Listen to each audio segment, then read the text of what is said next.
हरे कृष्ण हरे राम नाम से गूंज उठा चापर शहर।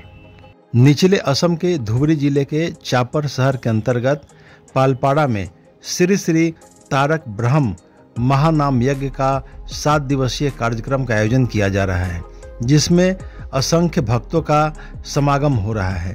इस कार्यक्रम के दौरान चापर पालपाड़ा आदि इलाका भक्तिमय हो गया है और पूरा इलाका हरे कृष्ण हरे राम नाम के गुंज से गूंज उठा है।